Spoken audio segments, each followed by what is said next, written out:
Il est 11h30 en temps universel et partout en Côte d'Ivoire. Vous êtes sur RTI 1. Bonjour, bienvenue dans le 13h.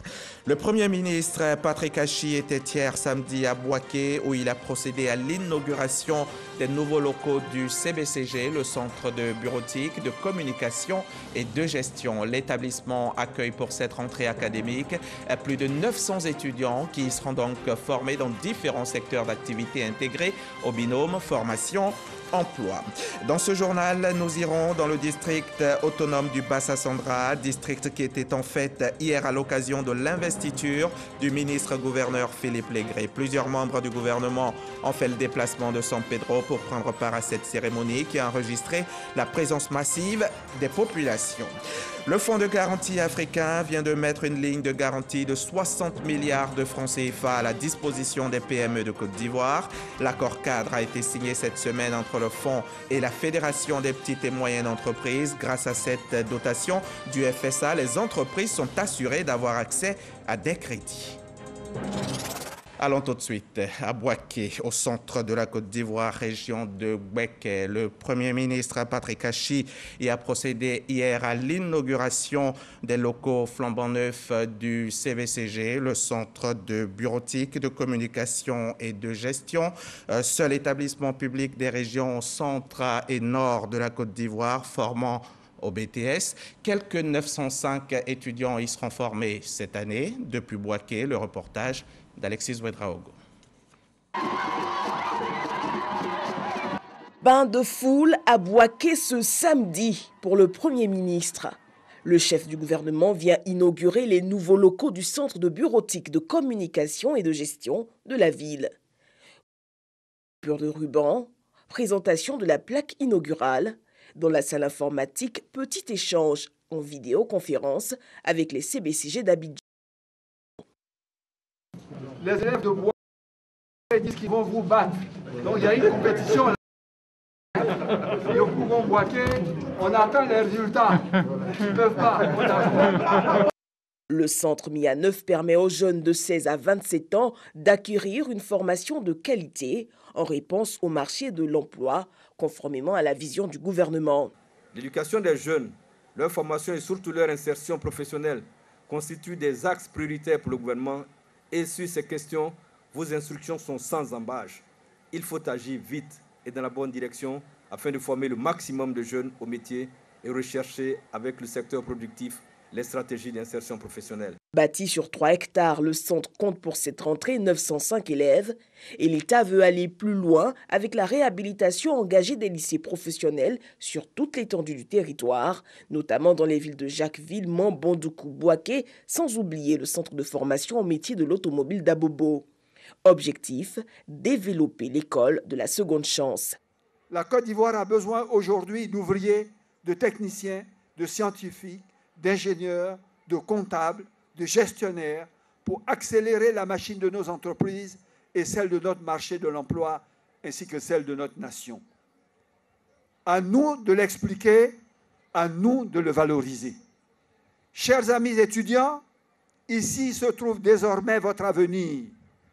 Il est entre vos mains, au sens propre du terme comme au sens figuré. Ici, dans cet établissement, où l'État a mis tout ce qu'il avait de meilleur et où tous les professeurs donneront le meilleur d'eux-mêmes, l'échec ne sera pas permis.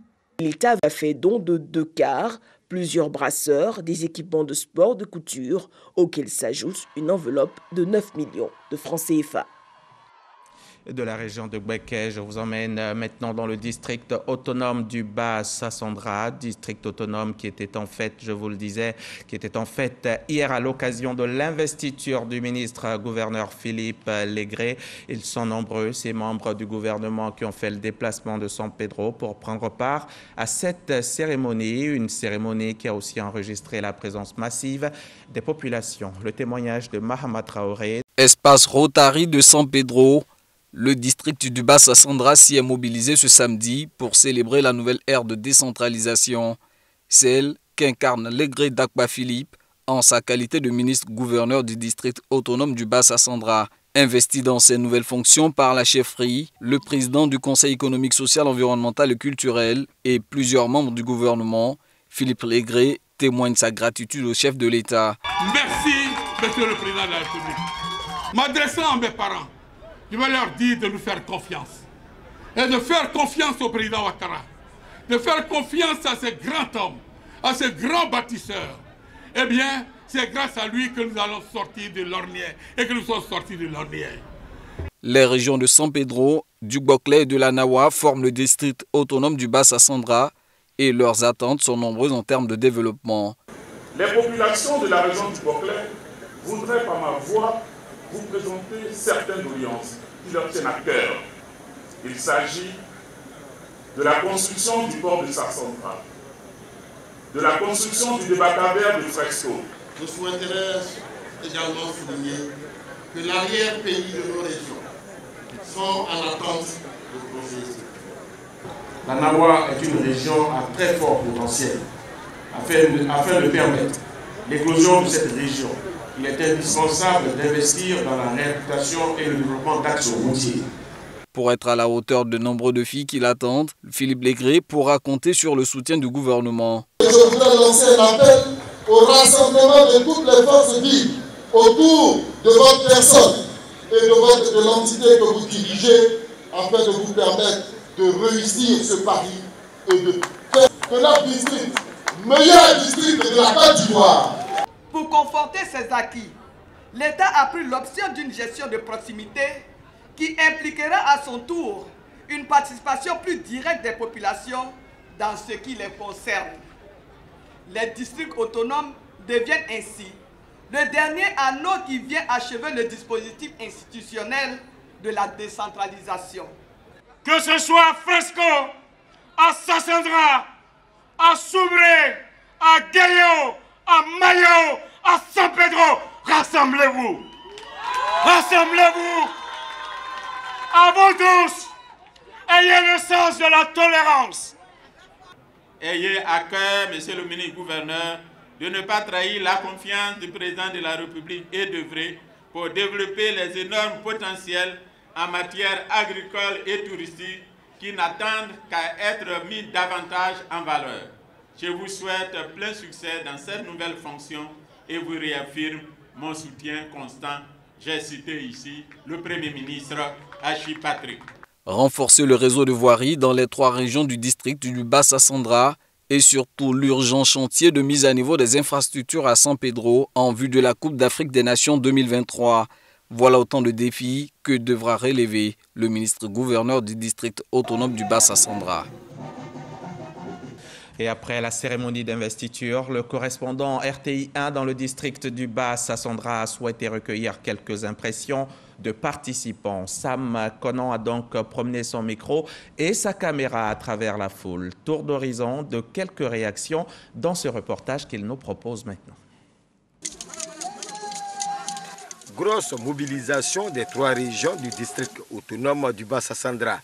Les délégations sont venues de San Pedro, de la Nawa et du Boclé pour exprimer leur engagement aux côtés du ministre-gouverneur Philippe Légré. Un pari pour continuer ensemble sur le chemin du développement dans cette mission à lui confier par le chef de l'État, Alassane Ouattara. Le ministre-gouverneur qui, dans son discours, a donné le ton des actions pour un Bassa-Sandra prospère. Une vision à laquelle adhèrent les opérateurs économiques de la zone. C'est une joie immense pour nous et le port autonome de San Pedro, qui est la plateforme économique par excellence qui permet justement le développement et la croissance de cette région-là, se réjouit parfaitement et accueille avec beaucoup de joie, beaucoup de fierté, beaucoup d'espérance aussi le développement de notre région, la croissance partagée et la richesse également partagée au niveau de notre région. À San Pedro, mais aussi dans la Nawa et le Boclé, les responsables d'entreprises ne sont pas en reste du développement. Nous attendons énormément dans la supervision du ministre, dans son leadership quant au développement d'une région comme San Pedro. Avec les acteurs qu'il faut, à la place qu'il faut, nous y parviendrons. La tâche et les actions à mener sont des défis énormes. À côté de son engagement, le ministre-gouverneur peut compter sur des hommes et des femmes acquis à la cause du Bassa-Sandra.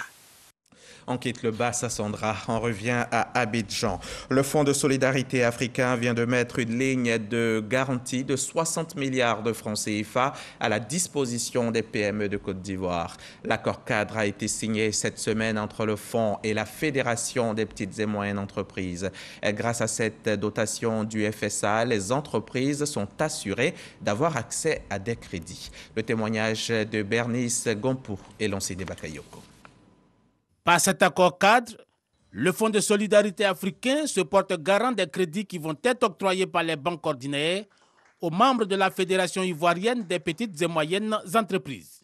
Les 60 milliards de francs CFA de garantie mis à disposition vont servir à supporter à hauteur de 50% les risques liés au financement de ces PME qui peinent à obtenir les appuis nécessaires à leurs activités. Il vous sera loisible, au niveau de chacune de vos filières, d'avoir des projets d'investissement qui sont de nature soit à renforcer vos activités d'aujourd'hui, soit à les développer, à les moderniser, à être beaucoup plus ambitieuses pour conquérir des marchés encore plus importants.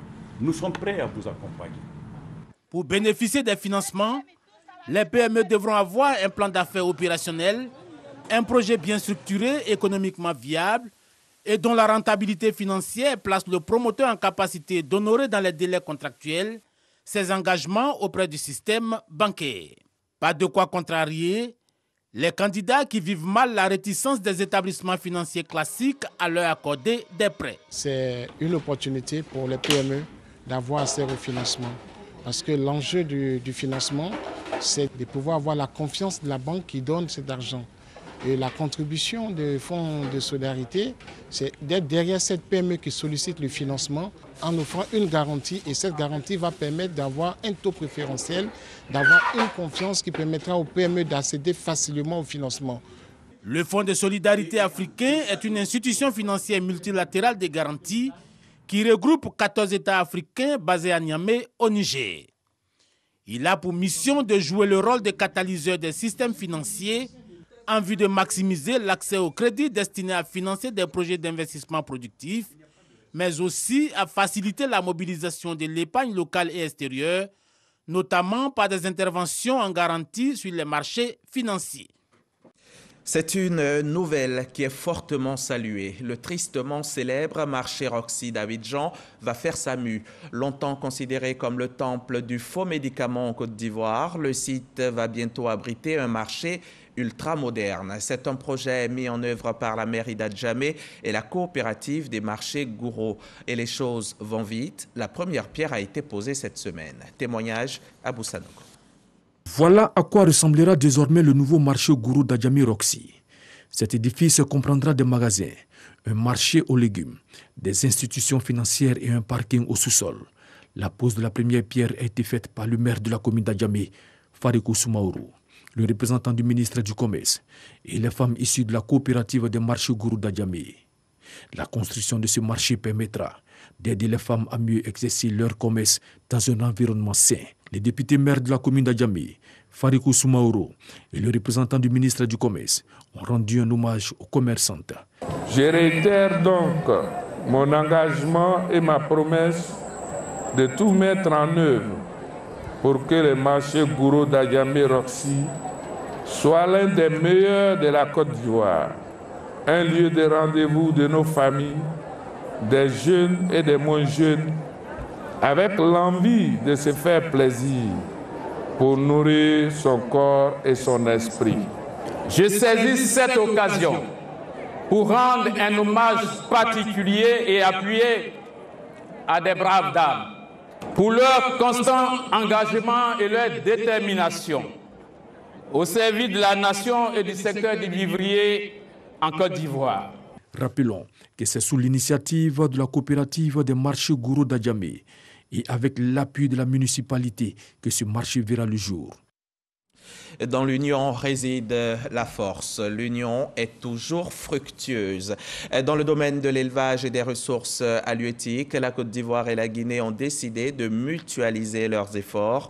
Et à ce propos, les ministres ivoiriens et guinéens des ressources animales et halieutiques étaient récemment en séance de travail ici à Abidjan. Que se sont-ils dit? Et Dongui leur a tendu son micro à la fin de la rencontre. Pour développer l'élevage et les ressources halieutiques afin de répondre aux besoins en protéines animales de leurs populations respectives, la Guinée et la Côte d'Ivoire veulent partager leurs expériences et mutualiser leurs ressources. C'est ce qui ressort de l'audience que le ministre des Ressources animales et halieutiques a accordé ce vendredi à son homologue de la Guinée. Ensemble, nous allons travailler sur notamment 2 points. Le premier point, c'est l'amélioration de la productivité en lait et en viande de la race Ndama, qui est une race que la Côte d'Ivoire et la Guinée partagent ensemble. Ça, c'est un problème commun et nous voulons mutualiser nos efforts pour ne pas qu'en pays frère, on gaspille nos ressources en répétant les mêmes choses. L'autre point, c'est le secteur avicole, la filière avicole. La Côte d'Ivoire est vraiment en avance par rapport aux autres dans la sous-région, notamment la Guinée. Nous allons nous inspirer des bonnes pratiques de la Côte d'Ivoire afin de résoudre certaines questions en Guinée. Ceci est bon pour la coopération sous-régionale, ceci est bon entre des pays frères qui partagent beaucoup de choses en commun. La race Ndama dont parlait le ministre, qui est très usitée, très connue en Côte d'Ivoire, qui constitue plus de 60% de nos cheptels, est d'origine guinéenne, il faut le savoir. Et pour ce qui concerne nos départements ministériels, nous sommes dans une démarche de reconstitution de cette race. Donc à tous les coups, nous aurons besoin de repartir à la source guinéenne pour pouvoir nous fournir, pour pouvoir certainement atteindre l'autosuffisance en matière bovine qui permettra aux populations d'avoir la viande moins chère dans son assiette. Des études montrent que l'insécurité alimentaire reste un problème structurel majeur en Afrique de l'Ouest où des millions de personnes souffrent de sous-alimentation et de malnutrition chronique. Quand vivre devient un combat, chaque jour est une victoire. Voilà bientôt 2 ans que le combat est engagé contre le coronavirus qui semble fort, mais bientôt, avec de la discipline, la victoire va changer de camp.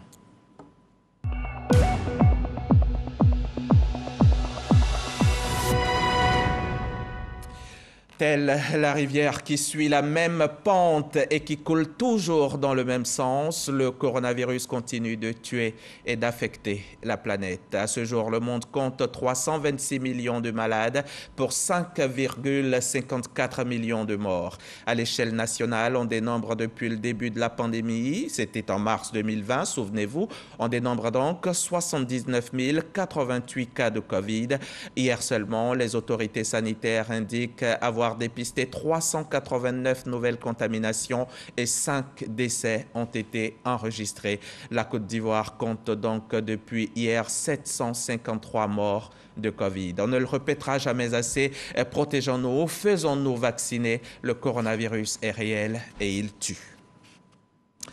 Le 4 janvier de chaque année, l'on célèbre la journée internationale du braille pour rendre hommage à Louis Braille, l'inventeur de ce système d'écriture tactile à points saillants à l'usage des personnes aveugles ou malvoyantes pour leur permettre de communiquer. Cette célébration donc pour faire la promotion du braille, pour rendre indépendants les non-voyants. La Côte d'Ivoire a célébré la journée hier samedi à l'INIPA de Yopougon, l'Institut national ivoirien pour la promotion des aveugles. Reportage Théodore Zozo dans un commentaire de Franck Quadio. Flora est en situation de handicap visuel.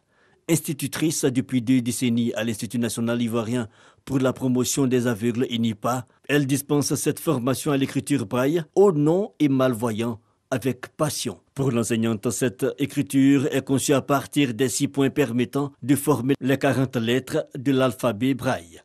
Grâce à l'écriture braille, on passe les examens, on peut aller au collège, à l'université et puis aujourd'hui, être enseignant, en tout cas être un acteur de développement. Donc, chers parents, aujourd'hui, une écriture a été inventée pour que vos enfants puissent aller à l'école, devenir de grands cadres de ce pays. Alors, ne les cachez plus. L'écriture braille, célébrée à juste titre donc, tous les 4 janvier au plan international. En Côte d'Ivoire, cette célébration est à sa première édition une initiative de l'ONG Voir des doigts. Faire connaître à la population nationale, comme à l'opinion internationale, que le braille est l'outil premier dans la construction de savoir d'un non-voyant.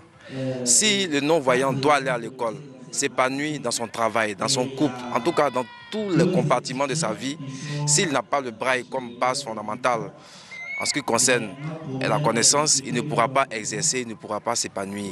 Démonstration de l'écriture et de la lecture du braille, l'usage de l'ordinateur et du smartphone équipé d'une synthèse vocale, suivi d'une remise de diplôme aux apprenants en fin de formation. Le braille est jugé d'intérêt par la direction de l'INIPA, mais également par le gouvernement. C'est une opportunité. Si ça n'avait pas existé, il fallait que ça existe. Parce que c'est ça qui leur permet aujourd'hui de pouvoir être instruits. Avec l'écriture braille, ils peuvent désormais mener des activités ou même aller à l'école aussi, apprendre comme toutes les personnes dites normales. Donc c'est un plus pour le ministère. La journée internationale du braille est instituée depuis novembre 2018 par les Nations Unies en hommage au Français Louis Braille, inventeur de cette écriture, né le 4 janvier 1809. C'était un reportage de Théodore Zouzou. Le commentaire était l'affaire de Franck Quadio. Allez, on va passer au déjeuner. Au menu, je vous propose le tojo. C'est un mets fait à base d'igname, le futu igname si vous le voulez. Mais il a pour particularité d'être cuisiné uniquement par les hommes. C'est une spécialité Kulongo et je peux vous assurer que c'est très appétissant. Malheureusement, la tradition tend à disparaître aux grandes dames de nous autres amateurs de bonne cuisine. Mais les fils de la région ne l'entendent pas de cette oreille. Ils veulent à tout prix sauver le tojo. Aujourd'hui, la cuisine est l'affaire des hommes. Au menu ce jour, igname pilé. C'est le futu, un méprisé chez les Kulango, peuple originaire de la région du Gontougo Est ivoirien. Cet exercice culinaire, généralement pratiqué par les femmes, est bien apprécié. Je suis très contente d'être ici. Je me sens honorée et je pense que c'est un exemple à suivre par les autres peuples et qu'ils devraient avoir plus de communication et de sensibilisation pour que cette culture soit connue de tous. Cuisiner pour sa conjointe, une tradition en voie de disparition en raison des influences des cultures extérieures. Cette pratique a lieu une fois dans la semaine, notamment en saison de travaux champêtres. Pendant cette période, la responsabilité de la cuisine incombe aux hommes. Le tojo, c'est montrer ce que les hommes savent faire pour valoriser leurs femmes. Ce jour-là, le jour du tojo, la femme ne touche à rien. Et nous, en tant qu'hommes, on est appelés à préparer, faire sortir quelque chose d'extraordinaire de la cuisine pour plaire à nos femmes. Scène champêtre exécutée à Brofodoumé, village situé dans le département d'Alépé, non loin d'Abidjan, la capitale économique. Il s'agit à travers le tojo tour de préserver et valoriser l'art culinaire des peuples de Côte d'Ivoire. Une initiative qui porte l'ambition de parcourir l'ensemble du territoire, et cela dès février 2022. Et Franck Quadio nous a confié qu'à la dégustation, il a bien failli avaler sa langue. Bon appétit à vous tous qui êtes à table. Nous allons y aller maintenant pour prier. Prier pour la cohésion. Direction Blocos, ici dans la commune de Cocody. Une messe y a été dite pour la cohésion et la paix. Paix et cohésion prônées et qui ont permis aux enfants du village de parler aujourd'hui d'une même voix. On retrouve notre très cher Franck Quadio. Les rues de Blocos, village quartier de Cocody balayé par le son de la fanfare, direction la paroisse Saint-Pierre. La journée est particulière, c'est une messe pour chanter le vivre ensemble, et ce autour du parcours de vie d'un fils du village, Félicien Agbayi, dont le cheminement jugé inspirant est porteur de cohésion. Une vision claire au président de la République, Alassane Ouattara d'ailleurs, salué par les officiants lors de la messe. En rendant grâce au Seigneur, vous rendez grâce aussi au Seigneur pour notre pays, la Côte d'Ivoire. Et c'est la Côte d'Ivoire qui gagne. En le faisant, c'est aussi pour le chef de l'État. En le faisant, c'est aussi pour les différentes institutions de notre très cher pays, la Côte d'Ivoire. Eh bien, ce que je dis au sénateur Félicien, mais je le dis à chacun de nous tous ici présents, nous avons initié le dialogue politique, mais ce dialogue ne pourra connaître une fin heureuse que si d'abord dans nos différentes familles, dans nos différents lieux de vie, eh bien, nous essayons de faire que soit la vérité et l'amour, la justice et la paix. La sinuosité du chemin menant à la réussite, un aspect relevé par tous, et c'est le sens de cette cérémonie dédiée à l'œuvre de développement et d'action solidaire prônée par les autorités ivoiriennes. Il est évident que rien ne peut se faire dans le désordre. Rien ne peut se faire en dehors de la cohésion. Mais c'est ce que nous cherchons à bâtir tous les jours. C'est une œuvre qui n'est pas statique, elle est dynamique. Action de grâce, prière et louange en faveur de la paix entre fils d'une même localité. Félicien Agbayi dit emporter l'illustration. Dire au Seigneur merci et de confier le président Ouattara et sa famille à la protection du Seigneur, afin que l'œuvre titanesque qu'il a entreprise pour le développement et l'embellissement de notre pays se passe dans la paix, la sérénité. Une œuvre de développement que tous saluent ici à Blocos, village du district d'Abidjan. Autre lieu, autre prière pour un même objectif, la paix et le vivre ensemble. À Katiola, dans le Hambol, les guides religieux de différentes confessions ont prié ensemble cette semaine pour la fraternité vraie entre les filles et fils de Côte d'Ivoire. Le témoignage de Kwadio Kwame de la station régionale RTI Boaké. Le centre culturel de Katiola transformé en lieu de prière pour la paix et l'unité en Côte d'Ivoire. En effet, venus de toutes les localités du Hambol et des régions voisines, les guides de toutes les confessions religieuses se sont retrouvés pour parler union et fraternité. Une rencontre de sensibilisation sur fond de prière et de bénédiction. Une initiative du préfet de région du Hambol qui a rappelé l'importance de la paix. Cette rencontre est aussi une occasion pour les guides religieux présents de contribuer au processus de renforcement de la cohésion sociale et de l'unité nationale. Nous avons une nation à construire.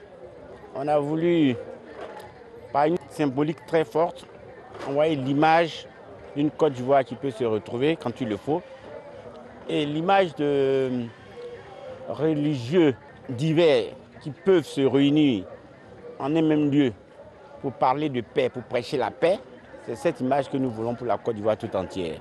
Pour le parrain, cette initiative permet de mettre en lumière le dialogue interreligieux. Merci au préfet de nous avoir associés à cet événement qui nous permet de mettre en exergue ou bien en lumière le dialogue interreligieux. Akassa Lazare, invité spécial, président national de la Fédération pour la paix universelle, a exhorté les guides religieux et les populations du Hambol à prier davantage pour la paix en Côte d'Ivoire. Le message que nous avons laissé ici, c'est celui de la paix par la famille. Vous savez, nos familles sont importantes. Si nous prenons soin de nos familles, si nous rendons nos familles saines, il va en sortir des enfants de Dieu.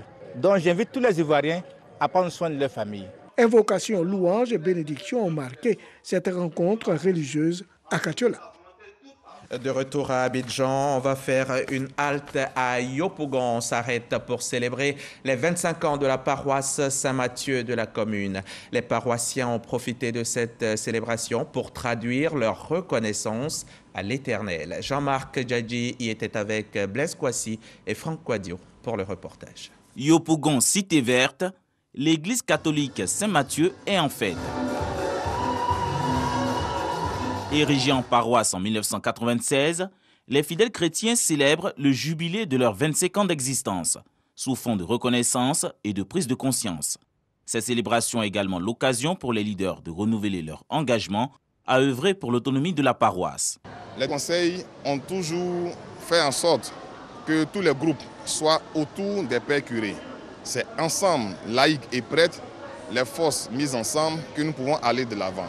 Donc notre rôle, c'est de mobiliser l'ensemble des laïcs, l'ensemble des responsables, afin qu'autour de nos pères curés et de nos pères de la paroisse, nous puissions donc réaliser tous les projets que nous avons donc constitués. J'aimerais que le Seigneur bénisse cette paroisse, qui ouvre les moyens pour que nous puissions agrandir la paroisse pour les enfants, pour les orphelins, les veuves, tout ça là, franchement, que le Seigneur se souvienne d'eux à travers cette paroisse. Célébrant la messe de ce jubilé, l'évêque du diocèse de Yopougon, Jean-Salomon Lesoutier, a traduit la reconnaissance de la paroisse à la ministre Anne-Désirée Ouloto, invitée spéciale.